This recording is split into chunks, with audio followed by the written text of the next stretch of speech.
माराथी पेराय के ना पेराय, एक एक वस्तु माँ ने पूछता हो। लेकिन जैसे जैसे बड़े हो जाते हैं, ये माँ के गर्भ में से जब बच्चा बाहर आता है, तब वो अपने आप योग करने लगता है। हमारे योग के भी यहाँ बहुत माहिर कुंभानी ने धनानी बैठा छे।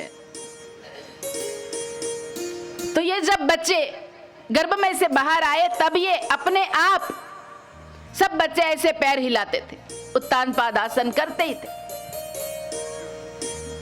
और जी भर के रोते थे। और गोड़िया जब करते हैं तब कृष्ण भगवान की तरह वो घुटनों के बल पे बहुत मस्त चलते हैं। मार्जर आसन, कुटकुट आसन, सारे आसन करते ही थे। इसको कोई अंदर सिखा के आया क्या? वो सहजता से प्राकृतिक स्वभाव है।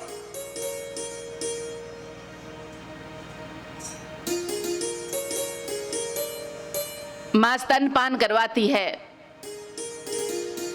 उसको नीचे रख देती है, फिर उल्टा होके वो मकर आसन अपने आप करता है। कोई सिखाता है क्या? उसका मतलब क्या है कि कंपनी फॉल्ट नहीं है, ये कंपनी में से तो अच्छा ही यंत्र आया था, मानव यंत्र। लेकिन वो जैसे जैसे बड़ा होता जाता है, 7 साल के बाद उसको लगता है कि मेरी माँ से इसके पास भी और ज्यादा अकल है, फिर पड़ोसी के पास भी है, फिर उसके पास भी है, उसके पास, फिर वो गर्भ संस्कार से वो वर्ग संस्कार तक जाता है। अलग अलग स्कूल में अलग अलग गुरुओं के पास जाता है, और वहां फिर जब जो गुरु पढ़ाते हैं वो पढ़ते रहते हैं। हम उसे समझाते हैं, तब वो निर्दोष ही था, निष्कपट था। उसको किसी की कोई क्या कहेंगे, सबसे बड़ा रोग क्या कहेंगे लोग क्या कहेंगे वो सोचते रहते हैं। लेकिन जब तक वो 7 साल का था, भूख लगी, कितने भी लोग बैठे होंगे, जी भर के रो लेगा, शांत हो जाएगा। भूख शांत होते ही कितने भी लोग बातें करते हैं, चर्चाएं करते हैं, लेकिन वो अपने खेल में मस्त रहेगा। लेकिन सहज भाव में है, कहने का भाव कि वो सहज भाव में है ही, सहज भाव में ही रहता है। लेकिन जैसे जैसे बड़ा होता जाता है, तब उसके विचारों पे दूसरों का प्रभाव पड़ने लगता है, जो हम प्रेरणा स्तोत्र मानते हैं कि हमारा परिवार, हमारा समाज, अलग अलग गुरुजन, स्कूल में, कॉलेज में, जहां मस्तिष्क केंद्र तो डेवलप होता है, लेकिन भाव केंद्र डेवलप नहीं होता। शिक्षा तो मिल जाती है, लेकिन दीक्षा नहीं मिलती।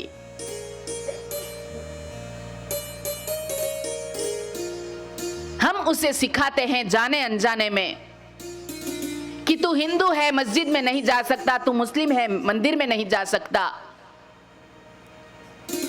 तेरा काका खराब है, इसके साथ तू नहीं बोलना,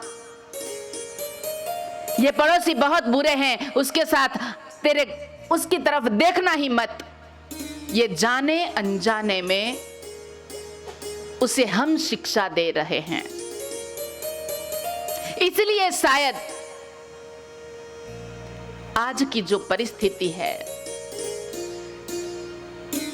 कि जिस जन्म का बच्चे का जन्म होता है, तब माँ बाप मिठाई बांटते हैं, लेकिन वही बच्चे बड़े होके माँ बाप को बांटते हैं कि तू मेरे साथ आ जा और पापा को उसके साथ भेज दे।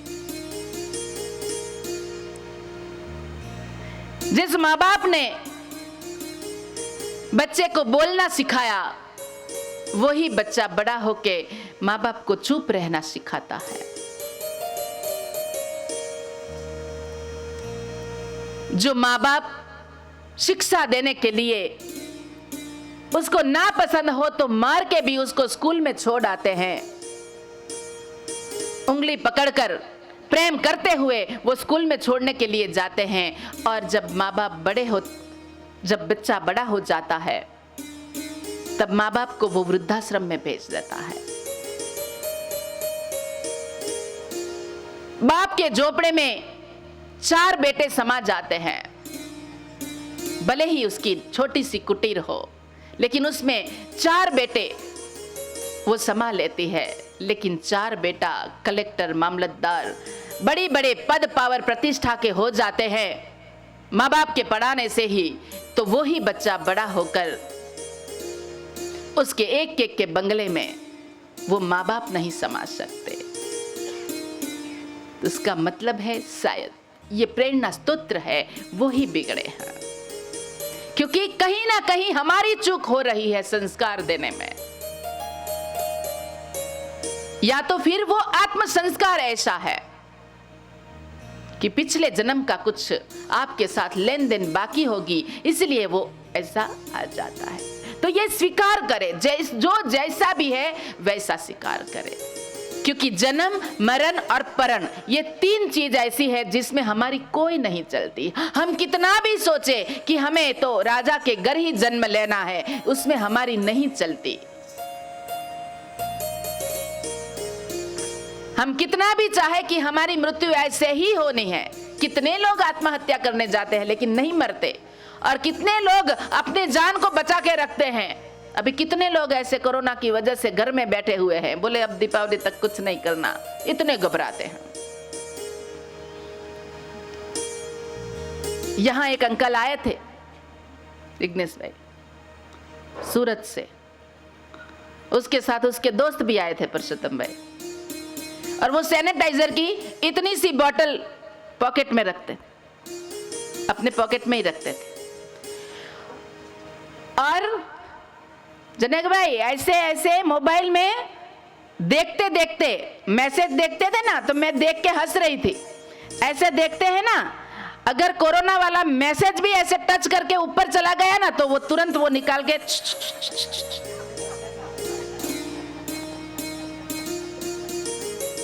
मतलब कितना डर, और डर तो इतना कि फिर उसके दोस्त ने मुझे कहा कि दीदी उसको पूछो तो सही कि अब छोड़ दो ना, उसको समझाओ दीदी कि अब ये सारी बात छोड़ दे, संसार को छोड़ दे। तो मुझे कहता है कि दीदी अब इतनी छोटी उम्र में थोड़ी सब बच्चों को सौंप देते हैं। तो मैंने पूछा कि कितने साल हुआ, तो बोले 65। बताओ, उसको तो छोटा समझता है वो। अभी 65 साल में भी वो अपना जो पद है, उसका पावर है, वो छोड़ना नहीं चाहता। और वहां तक कि उन लोगों ने ही बताया, ये सच्ची बात है, ये कहानी नहीं है। उसके साथ जो आए थे उसके दोस्त ने कि दीदी उसको पूछो तो सही कि पॉकेट में कौन कितनी चाबी, कि वो कोरोना की वजह से अभी खुद की जो फैक्ट्री की चाबी है वो तो उसके साथ है, लेकिन उसके टॉयलेट बाथरूम तक की चाबी वो खुद लेके आया है।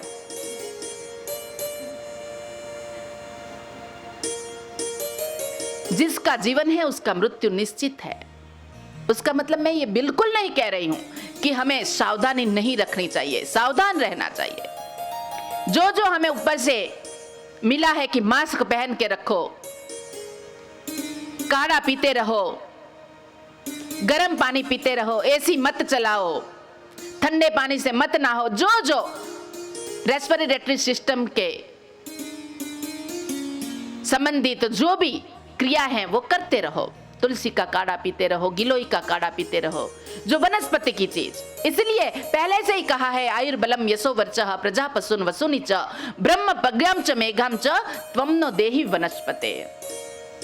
एक एक वनस्पति में आयुर्वेद का गुण है, एक एक वनस्पति औषधि है। कुछ ना समझ में आए, आपके घर के सामने पारिजात होगा, तुलसी होगी, गिलोय होगी, दूर्वा होगी, उसका रस पी लो। अदरक, हल्दी आपके घर में ही है, कहीं पे भी नहीं जाना।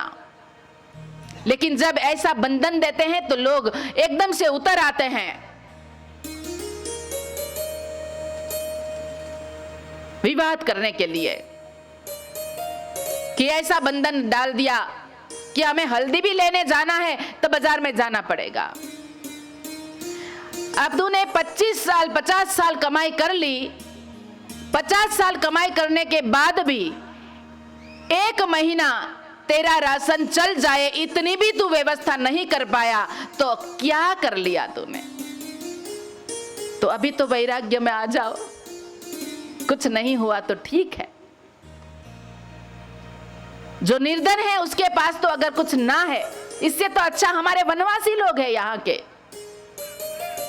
शहरों में ये बातें सुनने को मिली मीडिया के माध्यम से, लेकिन हमारे वनवासी लोग जो है उन लोगों को हम कीट बांटने जाते थे तो इन लोगों ने कहा कि दीदी हमें मसाला वगैरह ही चाहिए, बाकी अनाज वगैरह तो हमें अभी भी 1 साल कोरोना के लिए लॉकडाउन रहेगा ना, तब भी हम खा सकते हैं। और उन लोगों ने बिना पैसे, जिसके यहाँ बाजरी कम पड़ गई तो उसको चावल दे दिया 1 कटोरी भर के, वो उसके यहाँ बाजरी दे दी, तो बिना पैसे ही वो लोग चला रहे हैं। तो संस्कृति यहाँ टिकी है कि संस्कृति शहरों में टिकी है?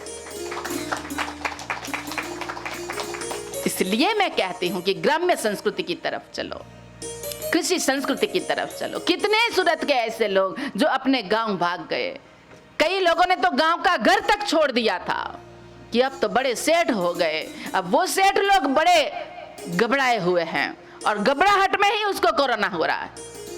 जो डर गया सो मर गया।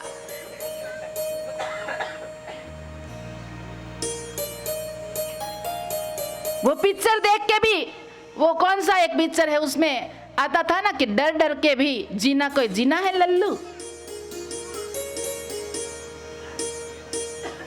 डर के क्या जीना है, कुछ करके जियो। डर के क्या मरना है, कुछ करके मरो। मरना तो है ही।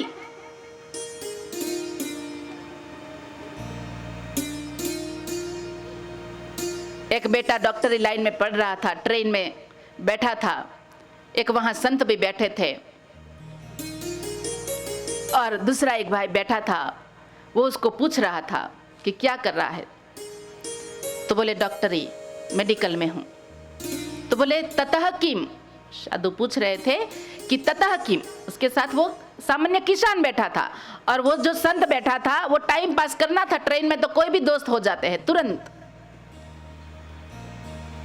लंबा रास्ता काटना होता है। तो उसने पूछा कि ततः किम, कि बाद में क्या करोगे डॉक्टर बनके? तो बोले कोई नहीं, हॉस्पिटल खोलूंगा।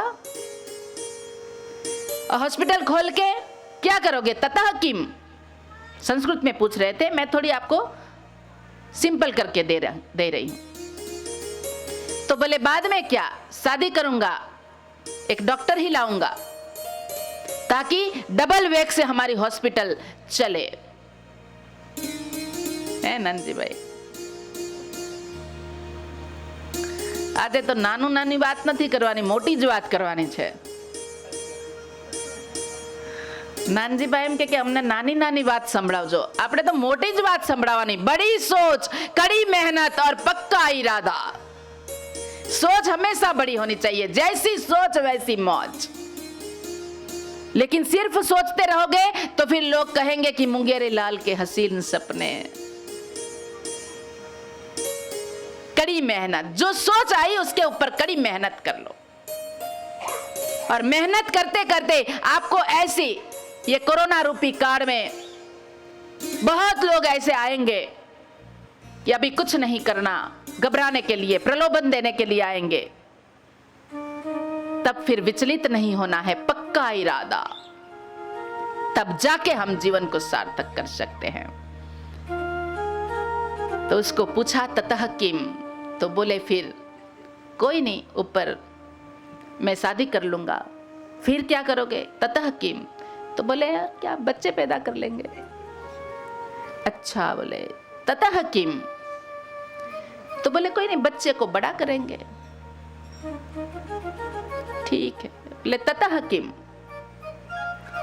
तो बोले बच्चों की भी शादी करवाएंगे, उसको भी डॉक्टर बना देंगे और उसकी भी शादी करवा लेंगे।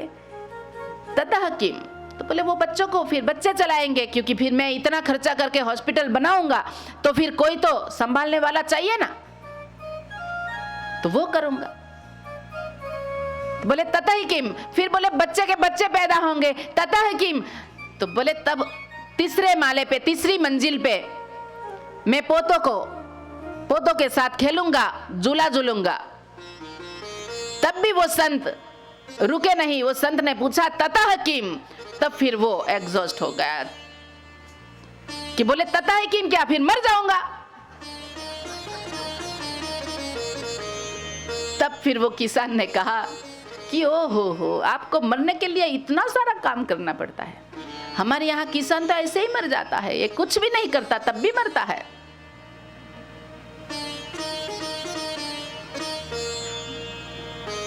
तो ये सब बातें मिथ्या है। ये बातों में ना फंसते हुए जो जीवन का सत्य है उसका संशोधन करे, खुद का संशोधन करे। हर एक व्यक्ति का जन्म यहाँ पे विशेष कारणवश हुआ है। वो जन्म का कारण ढूंढ लो, खोजी बन जाओ कि मेरा जन्म क्यों हुआ है। तो माता पिता के बाद ये गुरुजन के पास, ऐसे अलग अलग गुरुओं के पास जाते रहते हैं। गुरु के बारे में हमने कल पूरा समझाया आपको कि जो नौका गुरु है, ऐसे गुरु हमें भी छोड़ देते हैं कि आप भी गुरु बन सकते हैं, तू ही तेरा गुरु है। अहम ब्रह्मास्मि, वहां तक तू पहुंच सकता है। और फिर लास्ट में आता है शास्त्र, कि फिर वहां भी ना समझ में आए तो शास्त्र को गुरु मान लो। गुरु ग्रंथ साहिब, सिख धर्म ने गुरु ग्रंथ साहिब को ही, ग्रंथ को ही गुरु माना है और उसके हिसाब से ही चल रहे हैं। तो वैसा हमारा भागवत जो हमें आनंद करना सिखाता है, लाफिंग लाइफ, हंसना सिखाता है। भागवत में सब कुछ लिखा है। जो द्वितीय स्कंद है, जो दूसरा स्कंद, 12 स्कंद है, ये 12 स्कंद 12 अंग को दर्शाते हैं भगवान के, कि भगवान के स्वरूप के 12 अंग, 2 पैर, 2 हाथ, आंख, ऐसे पूरे मस्तिष्क, पूरे 12 अंग को वो समझाता है भागवत। तो वो समझाने के बाद भगवान ने कहा ममे वांसो जीवलोके, कि तू मेरा ही अंश है। कवि श्री शेक्सपियर ने भी कहा कि मानव ईश्वर की प्रतिकृति है। तो उसका मतलब है कि ईश्वर का ही हम अंश है। तो अगर ईश्वर सच्चिद आनंद स्वरूप है तो हम क्यों नहीं रह सकते? हम उसके अंश है, हम आनंद में क्यों नहीं रह सकते? लेकिन ये शास्त्र को समझने से पहले 2 पूर्व शर्त है। शास्त्र सबको समझ में नहीं आएगा, और जिसको शास्त्र समझ में नहीं आएगा वो तो व्यर्थ ही है। 7 साल तक हम माता पिता का आंचल पकड़ के चलते हैं, लेकिन अगर बड़े होके भी माँ का ही आंचल पकड़ते रहे तो लोग पागल कहेंगे। लेकिन उसका मतलब उसका जो अधिकार है, अधिकार नहीं छीन सकते, उसकी उंगली पकड़ के नहीं चल सकते। लेकिन उसको, उसने जितने हमें 7 साल तक जितना सहयोग किया, और लास्ट में 7 महीना भी अगर वो बीमार हो जाए तब उसके साथ हम रहने को तैयार नहीं। तो ये अधिकार हम उसके पास नहीं छीन सकते। जिसने हमें जन्म दिया उसके साथ हमें रहना ही रहना है। तो शास्त्र के समझने के 2 पूर्व शर्त है। सबको शास्त्र समझ में नहीं आएगा। ये भागवत इतना नारायण प्रता का ग्रंथ है कि उसमें प्रवेश करना सामान्य लोगों की तो बस की बात नहीं है, समझ में ही नहीं आएगा। ये दूसरा स्कंद जो है उसमें ज्ञान लीला, सबसे पहला कल हमने जो अधिकार लीला कही, आज ज्ञान लीला। ज्ञान ही एक ऐसी चीज है, ना चोर हार्यम, ना राज हार्यम, ना भातृभाज्यम, कि ना उसे चोर चोरी कर सकता है, ना राजा उसके ऊपर टैक्स लगा सकता है, ना भाई हमें उसमें भाग मांग सकता है। संपत्ति का भाग करते हैं, लेकिन कोई ऐसा कहता है कि तेरे पास बहुत है तो थोड़ी 1-8 किलो मेरे को दे दे, नहीं कह सकता। तो वो संपत्ति मेरी है। ज्ञानी सर्वत्र पूजयते। मेरे पापा हमेशा कहते थे कि स्वमान के भोग पे कोई भी कार्य नहीं करना। जहां आपका स्वमान नहीं है, जहां आपका स्वमान नहीं संभाला जाता, तो वहां से तुरंत हट जाना। जिस कोई ने आपने सम्मान दिया, वो आपको जो भौतिक चीजें दी हुई है वो वापस ले सकता है, लेकिन आपका जो ज्ञान है वो कोई वापस नहीं ले सकता। तो ये संस्कार है पिता का। और बार बार इसलिए मैं कहती हूं और दोनों हाथ ऊपर करके कहती हूं कि जिसको ऐसे माता पिता मिल गए उसे कभी भी कोई पीर पादरी गुरु की जरूरत नहीं होती। वही सब कुछ है और वही माथे पे रहते हैं, और वो भाग्य हमने पाया। तो परम कुमारो परमात्मा की असीम कृपा है हम पे कि ऐसे माँ बाप के घर मुझे जन्म लेने को मिला। ले हमने नहीं पसंद किया, वो हमें मिला।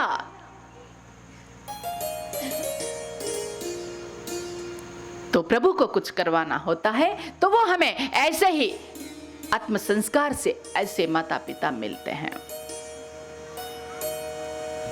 तो शास्त्र को समझने के लिए दो पूर्व शर्त, उसमें सबसे पहली शर्त है कि सबसे पहली शर्त क्या है कि मन की शुद्धता। जब तक मन शुद्ध नहीं होगा आपको कोई भी शास्त्र समझ में नहीं आएगा, कोई भी शास्त्र नहीं। और जिसको शास्त्र नहीं समझ में आया वो चुप हो जाता है तो अच्छा है, लेकिन वो शास्त्र का इतना निकंदन निकाल दिया सबने, इतना निकंदन निकाल दिया कि फिर इसकी वजह से लोगों ने संस्कृति को ही खराब कहना शुरू कर दिया, धर्म को ही खराब कहना शुरू कर दिया। उसके कारण भी हम ही हैं, क्योंकि जो सत्य है वो सत्य हम नहीं समझा पा रहे हैं। व्यासपीठ से व्यास भगवान ने जो कहा, जो सारे वक्ता अपने आप को ही व्यास मान के पूजन करवाते हैं, व्यास भगवान, उसके तो हम अभी रत्ती भार भी नहीं है। मैं ये भी नहीं कहती कि उसको पूजन नहीं करवाना चाहिए, मन करता है करवाओ, लेकिन फिर व्यास की जो बातें हैं वो तो आप पूर्ण रूप से कहो। व्यास ने तो किसी के पास कुछ नहीं मांगा, बिन मांगे बहुत कुछ लोगों ने दिया, वो उसने तो सिर्फ दिया।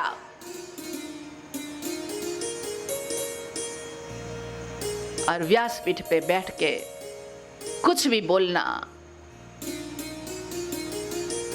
असत्य बोलना, ये व्यासपीठ की गरिमा नहीं है। बहुत ही संभल कर बोलना होता है। भले ही हम उसको न्याय ना दे, लेकिन उसके साथ अन्याय तो कभी ना करे। पूरा न्याय तो कभी नहीं हो सकता। ये भागवत भगवान है, उसके साथ पूरा न्याय तो कोई भी नहीं कर सकता। ये 7 दिन तो क्या 7 साल 7 जन्म में भी पूरा होने वाला ग्रंथ नहीं है। इतना सारा गुढ़ार्थ उसमें भरा हुआ है। दिने दिने नवम नवम, जितनी बार पढ़ोगे आप, जितनी बार भी पढ़ने के लिए बैठोगे, उसमें से नया नया नया निकलेगा।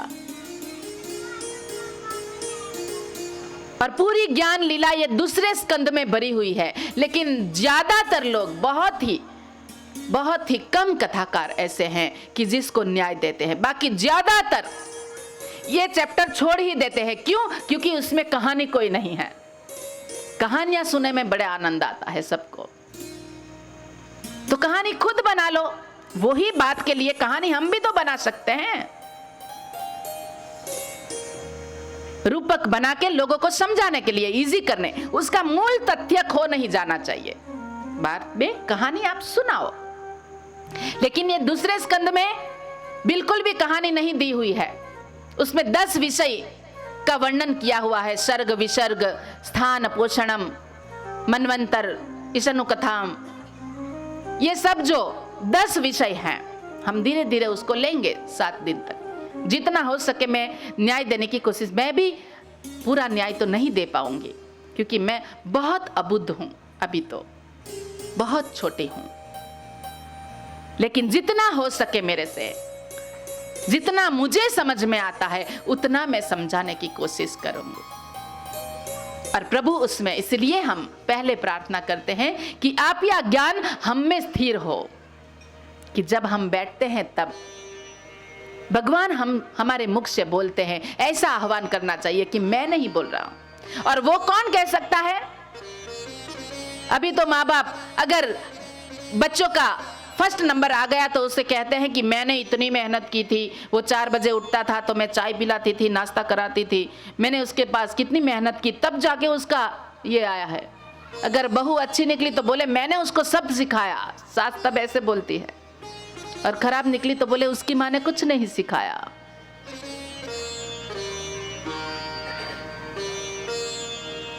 बच्चे पास हो गए तो मैंने मेहनत की, और बच्चे फेल हुए तो बोले भगवान ने कुछ नहीं देखा।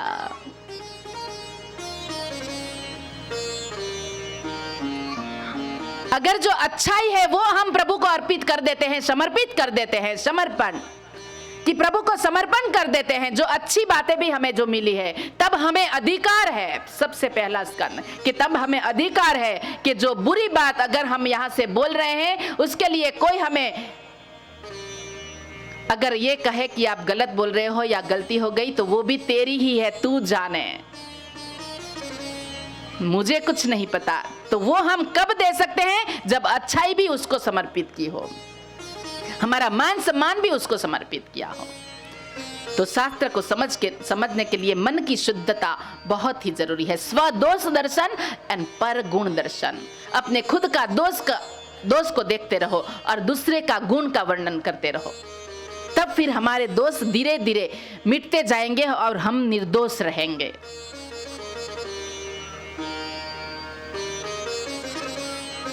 और वो तो परवदिगार परमपिता परमेश्वर कितना करुणामय है, वो तो कोई भी, रावण ने भी तप किया तो उसको भी वरदान दे देता है,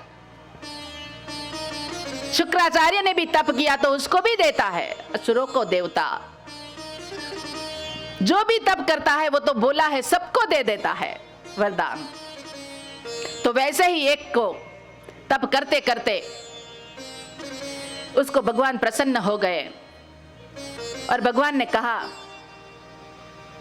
कि मांगो क्या चाहिए, वरदान मांगो। तब फिर उसने कहा कि मुझे है ना, आप एक ऐसा फूल दे दो जिससे मैं जो मांगू वो डबल हो जाए। तब भगवान मुस्कुराया और बोले ठीक है तथास्तु। ऐसे करके एक फूल देके, ये भगवान ने हाथ में फूल पकड़ रखा है, वो किस लिए है? हम तो उसको अर्पित करते हैं, लेकिन उसने किसके लिए पकड़ा है? कि इसने जो जीवन दिया वो उसके अनुसार हम जी ले तो उसको वो देते हैं, कि वो तो तैयार है कि ऐसा जीवन कौन मेरा बंदा बनाएगा और मैं उसको ये फूल दूं। तो उसको ये वरदान मिल गया। तो कहा कि क्या होगा? तो बोले मुझे जो मिलेगा ना, मैं जो मांगू वो मुझे मिल जाएगा। तो तथास्तु कहा, लेकिन कहा कि लेकिन देख, तुझे मैं वरदान तो देता हूं, लेकिन तेरे अकेले को, ऐसे तो तेरे जैसे कितने लोग मेरी साधना करते हैं, तप करते हैं, तो मैं सिर्फ तेरे को ऐसा नहीं दे सकता, क्योंकि मैं तो धरती मां हूं, मैं तो आकाश हूं, मेरे अंदर तो तू 4 दाना बोता है तो मैं 4000 दाना करके देता हूं। तो इसलिए तुझे तो ये फूल दिया, लेकिन तू जो मांगेगा तेरे पड़ोसी को डबल मिलेगा, तेरे पड़ोसी को डबल मिलेगा। तो बोले ठीक, मान लिया, क्योंकि कामातुराणाम ना भयम न लज्जा। जो कामना से आतुर होते हैं ना, उसको ना किसी की भय है ना किसी की लज्जा है। बोले अभी तो हाँ बोल दो तुम, फिर देखा जाएगा। ऐसे करके ले लिया। फिर घर जाके पत्नी को बात बताई कि ऐसा ऐसा हुआ। तो बोले अच्छा चलो चेक करके तो देखो। तो दोनों ने घर बंद करके कहा कि, तो बोले क्या घर बंद कर रहे हो, कुटिया है, इससे अच्छा मस्त घर बना दो। तो पहले ही फूल से मांगा, ये रूपक कहानी है, मांगा कि मेरी ये छोटी कुटिया से कोठी बन जाए, अच्छा घर बन जाए। तो तुरंत उसका घर बन गया, लेकिन पड़ोसी का कितना बना? तो फिर पत्नी ने कहा कि अब इतना बड़ा घर हो गया, उसमें ना कुछ फर्नीचर है ना कुछ है, अलमारी तो बना दो। तो उसके यहाँ एक अलमारी आई, पड़ोसी के यहाँ इसके यहाँ 100 साड़ी आई, पड़ोसी के यहाँ 200 साड़ी आई। तो फिर पति को थोड़ा पतित्व बाहर निकल आया, बोले तू तो ऐसी ही मांगती रहेगी, तू रहने दे, इससे अच्छा मैं खेत में पानी की व्यवस्था नहीं है वहां जाने दे। वहां गया, थोड़ा डापन वाला है ना कि ये, तो वहां गया, वहां जाके कहता है कि मेरे यहाँ एक कुएं की व्यवस्था हो जाए। तो इसका एक कुआं हुआ और दूसरा का डबल हो गया। अब आई पंचायत, बोले कि ये तो गड़बड़ हो रहा है, मैंने तप किया, मैंने साधना की, मैंने इतना इतना व्रत किया और ये पड़ोसी बिना वजह खा रहा है। अब तूने 4 दाना डाला था, आज तक तेरे को 400 मिल रहा था, तो तू भी तो ऐसे ही खा रहा था, खुद का नहीं देखता। लेकिन उसमें ईर्ष्या आ गई कि वो पड़ोसी इतना खा रहा है। तो इसने क्या किया पता है? उसने मांगा फूल के पास कि हे भगवान मेरी एक आंख फोड़ दो। तो पड़ोसी की कितनी फोड़वा ली? ना खुद जीता है ना दूसरे को। तो मन की शुद्धता नहीं है, कहने का भाव कि मन की शुद्धता नहीं है। तो शास्त्र को समझने के लिए मन की शुद्धता होनी जरूरी है। और दूसरा है विचारों की सही दिशा। जो हमारे विचार है उसकी सही दिशा होनी चाहिए। और विचारों की सही दिशा होने के लिए अगर बाग में हम लिखे कि यहां से फूल तोड़ना सख्त मनाही है, तो जो बुद्धिशाली बच्चा होता है ना मुकेश भाई, ये क्या समझे ये लोग, क्यों ऐसा बोर्ड लगा रखा है? तो बोले फूल तो चाहिए, लेकिन देखो यहाँ लिखा है नहीं तो। अरे वहां क्या लिखा है वो देखो ना। बोले वहां लिखा है कि फूल तोड़ना मना है, छोड़ उखेड़ने की मनाही नहीं की, छोड़ उखेड़ लिया। तो ज्ञान लीला ऐसी नहीं है। सरकारी ऑफिसों में भी एक लगा रहता है कि अंगूठा मार के, ऊपर लिखा होता है कि अंगूठा मार के ये कपड़े से हाथ लूछो, दीवार पे मत पहुंचो। अब वो पढ़ना उसको आता ही होता तो अंगूठा मारता क्या? लेकिन ऐसे ज्ञान बांट रहे हैं। बोले ज्ञान बांटना बुद्ध बहुत अच्छा लगता है। अभी कोरोना की वजह से मंदिर बंद, मस्जिद बंद, गुरुद्वारा बंद, चर्च बंद, सब बंद। सिर्फ पुजारी को कहा था कि आप पूजा कर लेना। अब एक युवान वो भी ना बिजनेस पे जाना है, कुछ नहीं करना, तो फ्री हो गया था।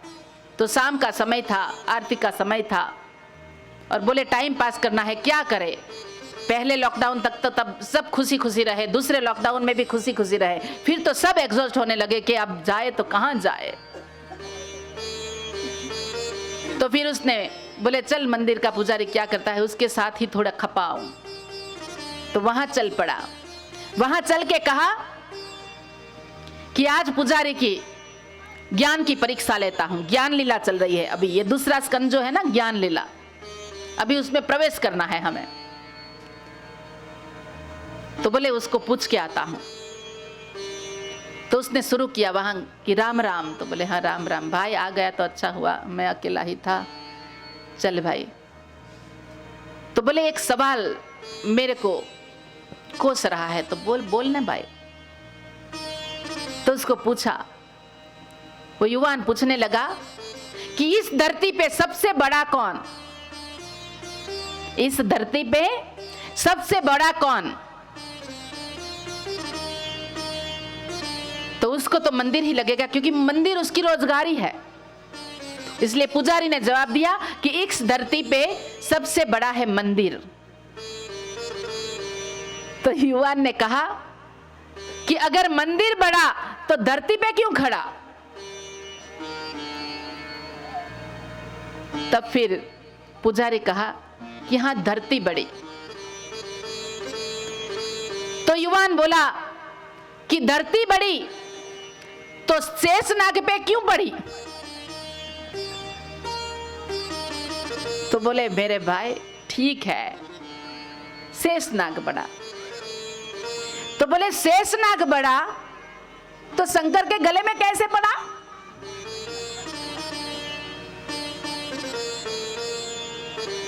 तो बोले भाई शंकर बड़ा। पुजारी एग्जॉस्ट होने लगा धीरे धीरे। बोले शंकर बड़ा, शंकर बड़ा तो हिमालय पे क्यों खड़ा? तो बोले हिमालय बड़ा। चल भाई तू जैसे कहता है हिमालय बड़ा। तो बोले हिमालय बड़ा तो उंगली पे कैसे रहा? ऐसे उंगली पे गोवर्धन पर्वत कैसे रह गए? तो पुजारी फिर बोला कि मेरे भाई मुझे छोड़, मैं अकेला ही ठीक था, तू ही बता दे कि इस धरती पे सबसे बड़ा कौन? तो फिर युवा ने जवाब दिया कि इस धरती पे सबसे बड़ा वो है जो 4 बोतल पी के भी अपने दोनों पैरों पे खड़ा। बताओ, अब बुद्धि तो बहुत चल रही है लेकिन कहीं कौन सी जगह पे रॉन्ग डायरेक्शन में जा रही है। ज्ञान तो है, बुद्धि तो है, लेकिन उसका उपयोग वो गलत दिशा में कर रहा है। गलत दिशा में गंगा बह रही है। ये ज्ञान गंगा, ये ज्ञान लीला उसे कहते हैं। वनस्पति सृष्टि बनाई, सर्ग विसर्ग, ये दूसरे स्कंद में सर्ग विसर्ग। सर्ग माने पंच तत्व, पंच ज्ञानेन्द्रिय, पंच कर्मेंद्रिय, अहंकार, बुद्धि, ये सबका वर्णन है। ये कोई बताता है क्या? यहां से बहुत लोग कथा सुनते हैं। किसी ने बताई क्या?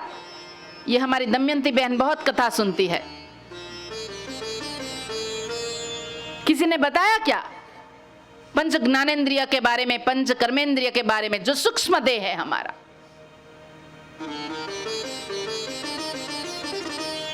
कि सबसे पहले वनस्पति सृष्टि बनाई, फिर प्राणी सृष्टि बनाई और फिर मानव सृष्टि बनाई। लेकिन इस धरती पे कितनी भी विटंबना आई होगी, सुनामी आया होगा, भूकंप आया होगा, लेकिन सबने अपने अपने गुण नहीं खोए। प्रकृति में सबको भगवान ने एक एक गुण दे रखे हैं। सूर्य को तेजस्विता दी, मानव को कहा अगर तू चाहे तो सूर्य जैसा तेजस्वी बन सकता है। चंद्र को शीतलता दी, मानव को कहा अगर तू चाहे तो चंद्र जैसा शीतल भी बन सकता है। नदी को नम्रता दी, मानव को कहा तू नदी जैसा नम्र भी बन सकता है। वृक्ष को परोपकार वृत्ति दी, उसको कोई पत्थर भी मारेंगे तब भी वो फल ही देगा, उसको दी। लेकिन मानव को कहा तू वृक्ष जैसा परोपकारी भी बन सकता है। कल गाया था ना कि एक सूर्य है, एक चंद्र है, एक बने सब। अब वो तो एक ही है, तुम एक बन जाओ भाई। कितनी भी विटंबना आई, प्रकृति ने अपने गुण नहीं खोए हैं। सबको एक एक गुण दे रखे, लेकिन मानव को संभावना दी कि ये सभी गुण आपके एक के अंदर आ सकते हैं। विसर्ग, विसर्ग लीला, सर्ग लीला। लेकिन हम देखते हैं कि कितनी भी विटंबनाओं में सूर्य ने अपनी तेजस्विता ना खोई, चंद्र ने अपनी शीतलता ना खोई, पहाड़ ने अपनी मक्कमता ना खोई, धरती ने अपनी धैर्यता ना खोई, आकाश ने अपनी विशालता ना खोई, सागर ने अपनी गंभीरता ना खोई, नदी ने अपनी नम्रता ना खोई, पशु ने अपनी पशुता ना खोई, लेकिन मानव ने अपनी मानवता खो दी है। मानवी मानव हो जाए इतना ही बस है। तो मानव ने ही ये संसार की हालत बहुत बुरी बना दी है। प्रदीप जी ने बहुत अच्छा ये भक्ति गीत गाया है कि देख तेरे संसार की हालत क्या हो गई भगवान। भगवान ने संसार बनाया और सब संसारी लोग भगवान को ही बना रहे हैं। अच्छे अच्छे कपड़े पहना रहे हैं, अच्छे अच्छे मिठाई खिला रहे हैं। पता है कि उसको भोग धराने के बाद हमें ही खाना है। सच में भगवान खा जाता होता ना तो उसको भी नहीं खिलाते। ये तो पता है कि ये थाल हमें ही खाना है, तो मेरे बनाए हुए मुझे ही बना रहे हैं। वो ऊपर देख के कहते होंगे, देख तेरे संसार की हालत क्या हो गई भगवान रे, कितना बदल गया इंसान, कितना बदल गया इंसान। देख तेरे संसार की हालत क्या हो गई भगवान, कितना बदल गया इंसान रे, कितना बदल गया इंसान। सूरज न बदला, चांद न बदला, न बदला रे आसमान, कितना बदल गया इंसान, कितना बदल गया इंसान।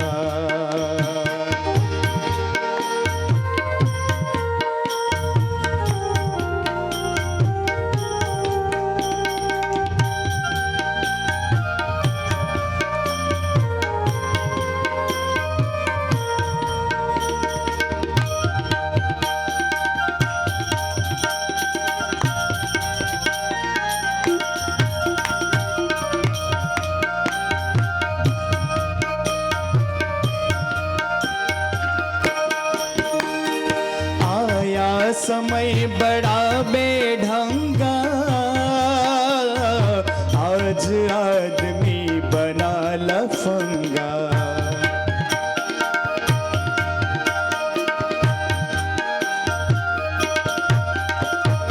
कहीं पे झगड़ा, कहीं पे दंगा, नाच रहा नर होकर नंगा।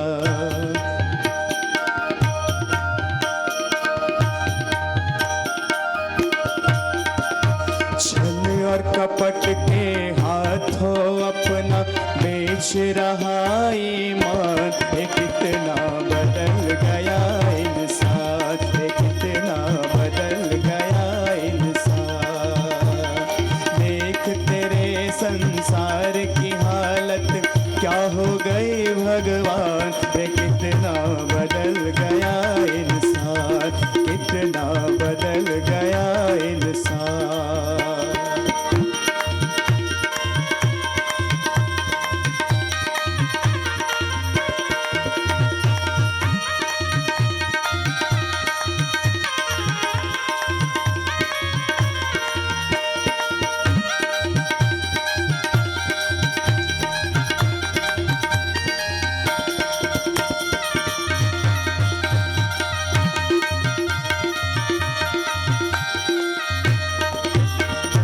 राम के बंदे रहीम के बंदे,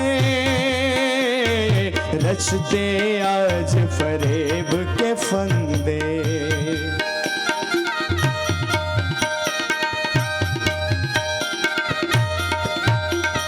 कितने ये मक्कार ये अंधे, देख लिए इनके भी धंधे।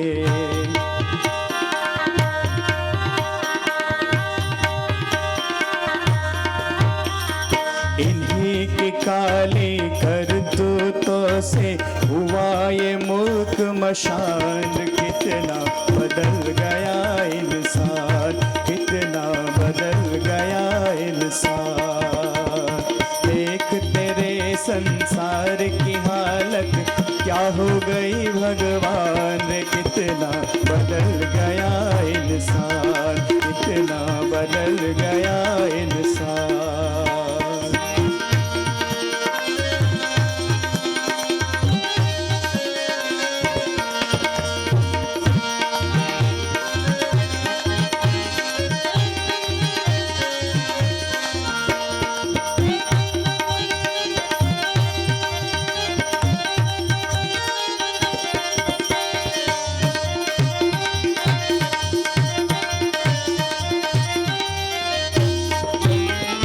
जो हम आपस में न झगड़ते,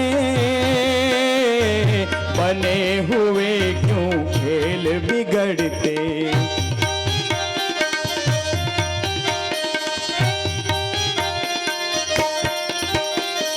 काहे लाखों घर ये उजड़ते, क्यों ये बच्चे माँ से बिछड़ते।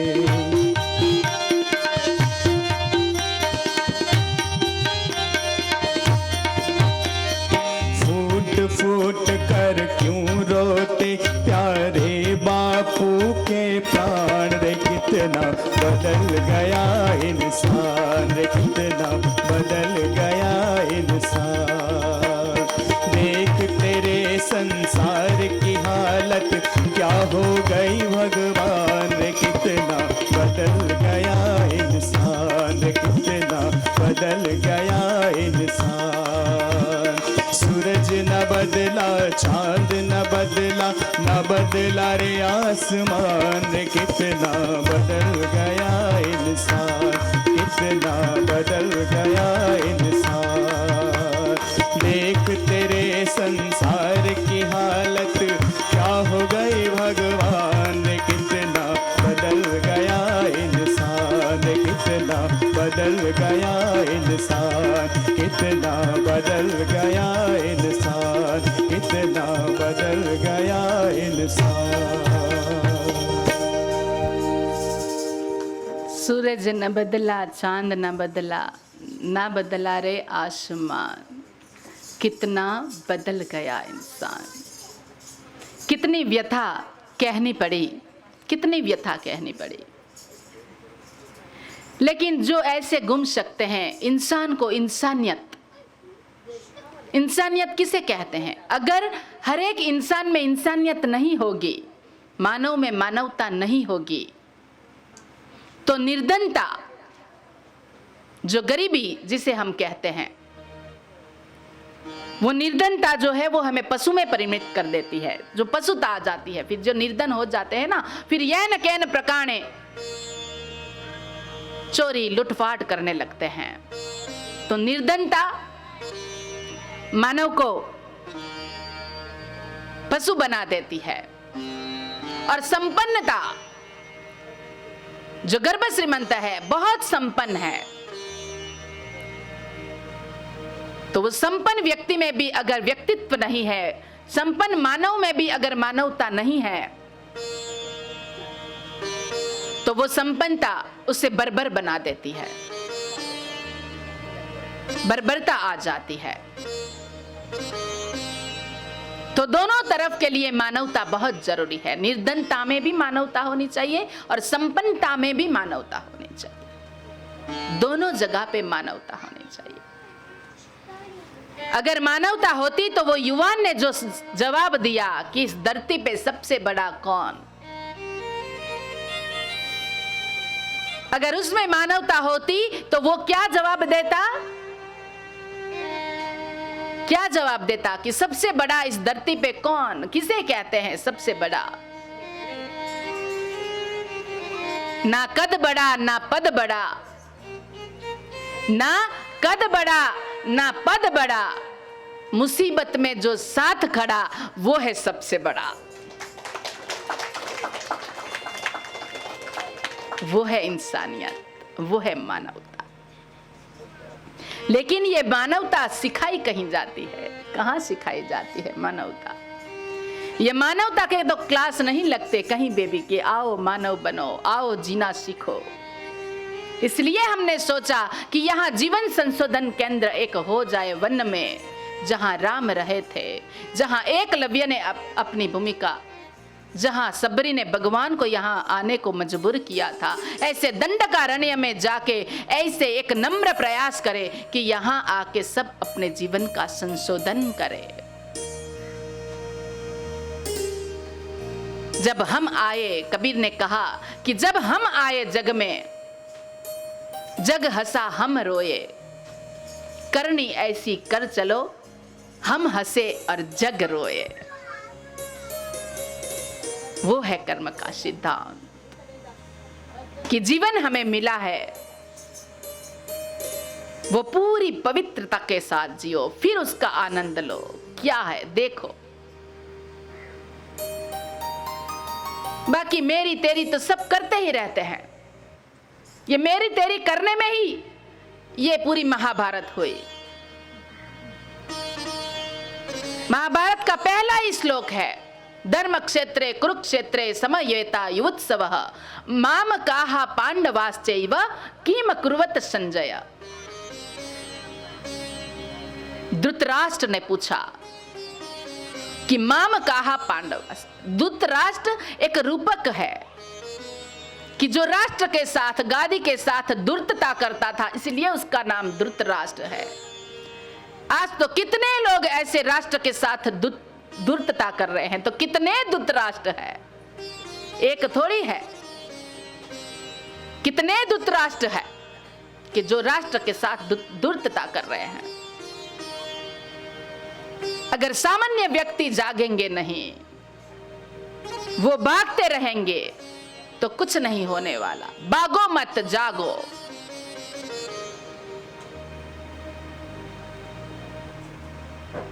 दूसरे को मंजन करने के बजाय खुद का अंजन करो। બીજાને આંજવા જાય કે આને આંજી દેવું છે, હા એવો આંજી દેજે કે છોકરી ના પાડે જ નહીં, કે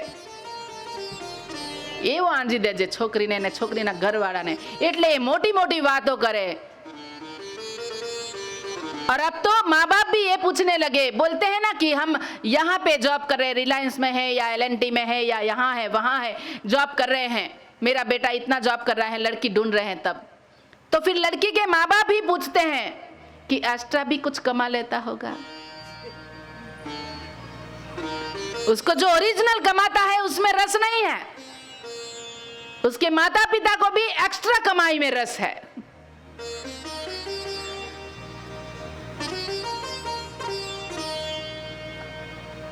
जो अच्छे मार्ग पे चल रहे हैं उसको बेटी देने को तैयार नहीं है, बोले धन है ना तो थोड़ा व्यसन है चला लेंगे। बताओ,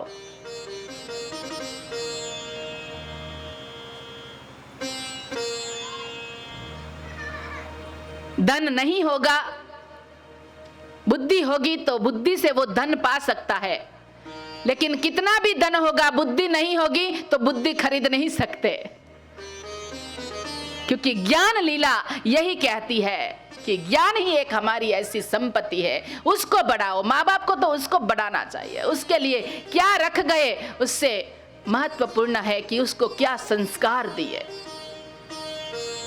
मैं तो पूछती हूँ, आप जो लोग खुद के लिए, जो सौराष्ट्र के उठ के सूरत तक जो माँ बाप आए हैं, मैं कई लोगों को हमने देखा कि उसने खुद ने बहुत मेहनत की यहाँ आकर। हमारे पुरुषोत्तम भाई है यहाँ, हमारे गोवर्धन भाई है, जनक भाई है, मुकेश भाई है, सब यहाँ, मतलब यहाँ आए तो लोगों ने कितनी मेहनत की, कुछ लेकर नहीं आए थे। तब आपने वो सब इकट्ठा कर लिया ना, अभी आप वैभव संपन्न हो ना, तो फिर इतना विश्वास नहीं कि आपके बेटे भी खुद लिखवा के लाए होंगे, उसके लिए भी कुछ छोड़ दो।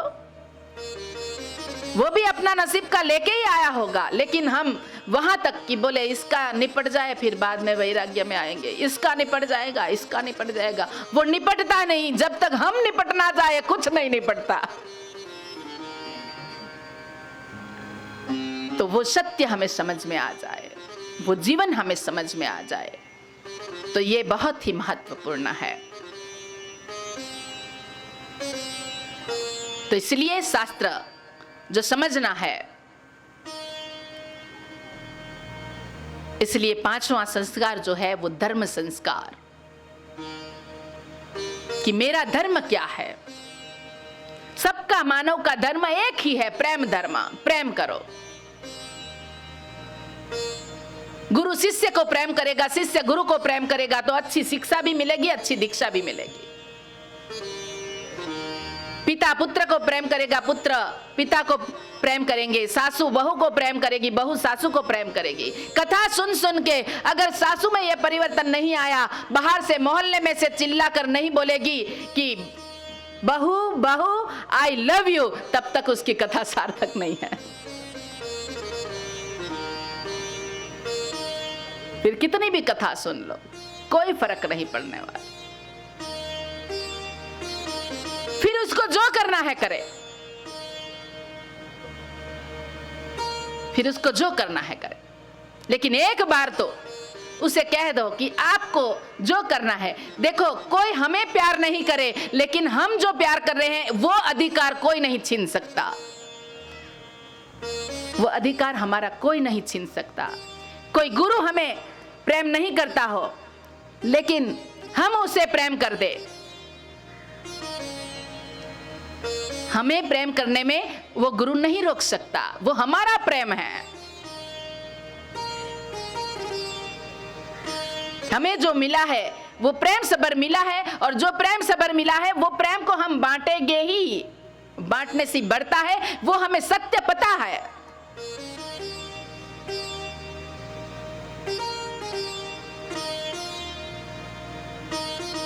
भागवत वेद व्यास ने कहा और सुखदेव सुत जी को कहा, तो सुत जी ने सुखदेव का जो संवाद है उसने कहा कि आप तो बड़े ब्रह्म ज्ञानी हैं, लेकिन सुखदेव कहे कि अब बहुत हो गया। व्यास भगवान ने जो भी सिखाया हमने सीख लिया, लेकिन अब मुझे कोई अभिप्सा नहीं है, मैं पूरा राजपाट छोड़ रहा हूं और मैं जा रहा हूं। तो जंगल के प्रति प्रयाण कर रहे थे, तो वेद व्यास पीछे दौड़े। ये कहानी है जो इसमें लिखी है, मैं आपको शॉर्ट में बताती हूँ कि वहां पीछे पीछे गए।